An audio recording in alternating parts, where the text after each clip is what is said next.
Waalaikumsalam warahmatullahi wabarakatuh. Soalan yang agak panjang di sini menyebut apakah hukumnya minuman non-alkohol di mana ia diproses dari air perahan bijirin, misalnya barley, gandum, beras atau buahan, misalnya apel, anggur, berries atau tumbuhan lain seperti tebu, halia dan lain-lain. Dalam proses itu, air perahan tersebut dicampurkan yeast, yakni ragi dan diperam untuk proses fermentasi, yakni penapaian hingga terhasil etanol. Tempoh fermentasinya lebih pendek dari minuman arak. Kemudian ia dipanaskan pada suhu 70 darjah Celsius supaya alkohol terbebas hingga menjadi 0 darjah atau tidak lebih. Jadi 0.5% alkohol per isi padu. Apakah hukum minuman dari proses tersebut? Semua minuman yang tidak dikategorikan sebagai alkohol, sebaliknya ia adalah minuman yang non-alkohol, maka ia halal diminum dan ia bukan arak. Adanya etanol dalam sesuatu minuman tidak semestinya minuman itu arak. Kerana etanol bukan arak. Apa dia arak? Arak ialah minuman yang memabukkan. Dan di dalam arak ada etanol. Tetapi tidak semua etanol yang memabukkan. Maka minuman yang memiliki kandungan etanol yang tidak memabukkan bukan arak. Maka ia halal diminum. Kerana itu kita akan tengok Nabi di dalam riwayat, dalam hadis menceritakan Nabi SAW meminum air perahan tamar sehingga 3 hari.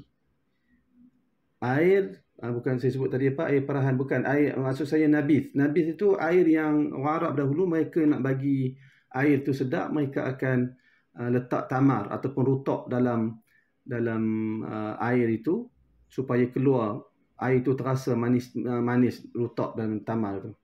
Nabi letak tamar dalam minuman.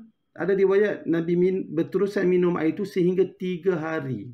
Maknanya tamar yang diperam. Dan sudah tentulah berlaku fermentasi tadi, penapaian itu telah berlaku. Dan sudah tentu ada etanol di dalamnya. Tetapi selagi tidak memabukkan, minuman itu bukan arak.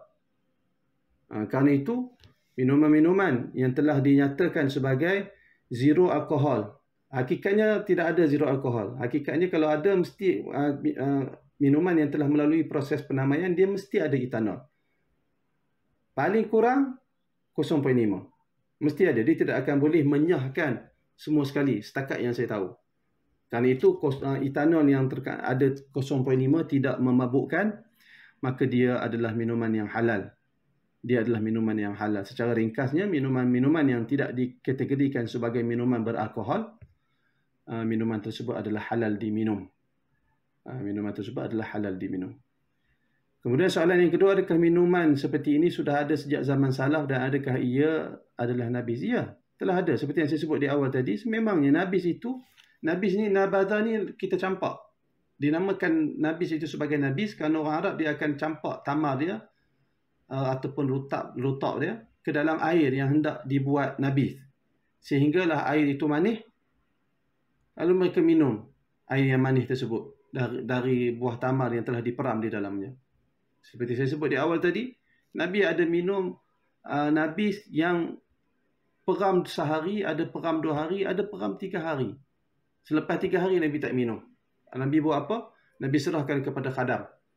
Kemudian khadam tu akan tengok kalau dia telah ghala dan telah ishtidad, dia telah seperti berbuih dan bergas, maka Arab tu dia akan tengok kalau memabukkan dia buang. Tapi kalau dia tengok tak memabukkan lagi, dia minum lagi khadam tu. Khadam tu akan minum. Maka kata para ulama menunjukkan dah tentu ketika itu etanol tu ada. Dan bukan sahaja setakat 3 hari boleh minum. Dia ukuran dia nabis bertukar menjadi arak apabila dia memabukkan. Bukan hanya semata-mata keberadaan etanol. Kerana etanol bukan arak. Arak adalah minuman yang memabukkan.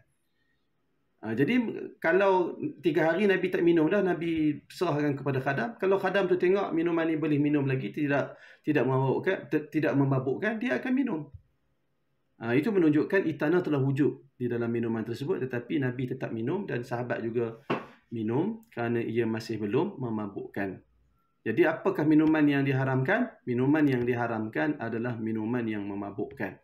Berapa persen alkohol yang memabukkan? Sehingga ke hari ini kita masih belum ada kajian yang begitu jelas dalam permasalahan ini.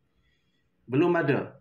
Ini perkara yang muksif, perkara yang mengecewakan kita sehingga tidak ada di kalangan orang Islam yang dapat buat kajian secara pasti untuk memastikan bali yang diperam berapa persen etanol dia boleh memabukkan sehingga dia menjadi arak.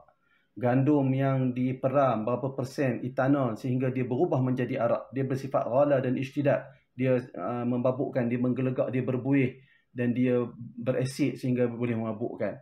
Beras yang diperam berapa kadarnya sehingga dia boleh memabukkan. Ketika dia mabuk itulah dia bertukar menjadi hukum arak dan haram. Banyak pun haram, sedikit pun haram. Demikian juga apple jika diperam, anggur jika diperam, berries jika diperam, tebu, halia, semua itu perlukan kajian, perlukan kepastian untuk menentukan pada kadar manakah segala jenis penapaian itu memabukkan. Jika dapat dikenal pasti kadar tertentu sesuatu minuman yang ditapai, yang berlaku proses penapaian itu memabukkan, maka kadar itulah yang diharamkan. Kadar itulah yang diharamkan, maka sedikit pun haram, banyak pun haram. Ataupun dengan bahasa lain, banyak pun haram, sedikit pun haram, sekalipun tidak memabukkan. Kerana dia berada pada kadar yang boleh memabukkan.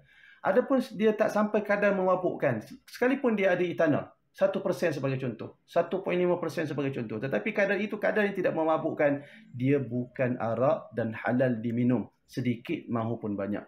Ini yang malang, kita tak ada kajian untuk kenal pasti perkara ni. Orang-orang agama tak tahu, ustaz tak tahu nak buat kajian perkara ni. Kerana bukan bidang ustaz. Sepatutnya orang-orang yang tertentu, yang pakar bidang-bidang ni, sepatutnya mereka yang buat kajian dalam permasalahan ini. Dan saya percaya perkara ini boleh dikenal pasti. Kenapa saya kata begitu? Kerana negara kita, bahkan negara-negara dalam dunia ni telah menggunakan, saya sebut contoh negara kita, JPJ telah ada alat untuk kenal pasti kandungan alkohol yang ada di dalam nafas dan darah pemandu. Dapat kenal berapa persen kandungan alkohol yang ada di dalam nafas dan darah pemandu, air kencing pemandu, boleh dikenal pasti. Maka mustahil untuk kita tak boleh kenal pasti kadar etanol yang ada di dalam sesuatu minuman yang telah menjalani proses penapaian yang memabukkan. Mustahil kita tak boleh tahu. Kita boleh tahu. Tetapi masalah sikap kita hanya berpada dengan kajian barat sahaja. Kononnya minuman yang di bawah 2% etanol bukan alkohol, lebih daripada 2% itu alkohol. Kita kena buat kajian. Orang Islam kena lebih proaktif, kena buat kajian untuk pastikan kadar memabukkan. Saya sebut lagi sekali, bukan hanya semata-mata keberadaan etanol dalam sesuatu minuman menjadikan dia arak. Kerana etanol bukan arak. Sebaliknya arak ialah minuman yang memabukkan. Zaman dahulu dikenali apabila minuman itu dia mula ghala dan ishtidad. Dia mula berbuih, dia mula berasid, dia mula menggelegak, lebih kurang begitu. Ghala tu kita boleh kata dia seperti menggelegak. Yang ni dia berbuih. Baru dia memabukkan di zaman dahulu. Sebelum dia ishtidad, etanol telah ada. Kerana berlaku proses penapaian, etanol telah ada. Tetapi dia bukan lagi arak. Arak ialah apabila minuman yang boleh memabukkan. Sudah tentu dalamnya ada etanol. Sekarang itu kena buat kajian. Etanol, kalau anggur yang diperam, pada tahap apa etanol itu memabukkan? Baru pada ketika itu ia diharamkan. Sebagai contoh 1.5, katakan, ni saya buat andaian. Katakanlah anggur apabila diperam sehingga 1.5 baru memabukkan, maka etanol yang ada di dalam sesuatu minuman, sedikit maupun banyak, jika dia ada 1.5% etanol dan kadar itu pasti memabukkan, maka pada ketika itulah baru dinamakan minuman itu arak. Kalau dia ada 1% etanol, belum dinamakan arak dan dia masih halal.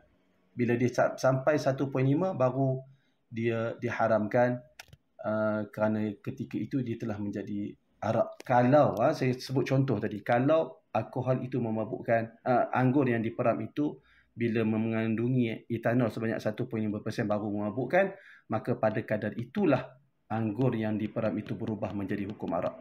Wallahu a'lam.